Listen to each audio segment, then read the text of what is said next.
Hello kids, আজকে আমি তোমাদের জন্য ইংলিশের আরও একটি ওয়ার্কশিট নিয়ে এসেছি। এই ওয়ার্কশিটে চলো দেখে নিই আজকে আমাদেরকে কী করতে হবে। আজকের কোয়েশন আছে, দেখো, match the synonyms. Left hand সাইডে আমি কিছু নেমস দিয়েছি আর রাইট হ্যান্ড সাইডে তার সিনোনিমস দিয়েছি। তাহলে চলো আমরা এটা চটপট শুরু করে নিই। ফার্স্টে দেখো আছে স্যাক। স্যাকের সাথে এই ডান সাইডে রাইট হ্যান্ড সাইডে কী কী মিলবে? ম্যাট হবে না, বিগিন হবে না, bag. Yes, sack is sometimes called bag. তাহলে এখানে আমি ব্যাগের সাথে ম্যাচ করে নিই। Next small. স্মল কী হবে? Mat, begin, little. Yes, little, small is little. তাহলে আমি এখানে লিটলের সাথে ম্যাচ করে দিই। Next happy. হ্যাপি কী হবে? Mat, begin, glad. Yes, happy is glad. Next angry. Angry কী হবে? ম্যাড না begin, dirty, unhappy, maybe, children, run. Obviously angry হবে ম্যাড। Next start. স্টার্ট কী হবে? অবভিয়াসলি স্টার্ট হবে বিগিন।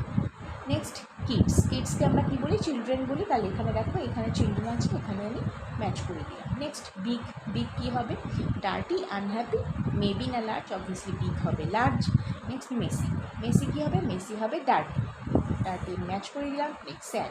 স্যাড কী হবে? আনহ্যাপি, ম্যাচ করে দিলাম। Next perhaps. পারহ্যাপস হবে মেবি। ওকে, আন্ডারস্টুড।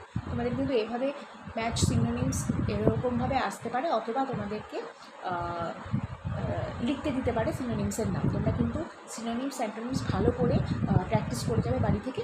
আর কী কী ধরনের ওয়ার্কশিট তোমরা দেখতে চাও আমাকে কমেন্টের মাধ্যমে লিখে জানাবে। চ্যানেলটাকে সাবস্ক্রাইব করে দেবে, ভিডিওটাকে লাইক করে দেবে, শেয়ার করে দেবে। ওকে, বাই ফর নাও।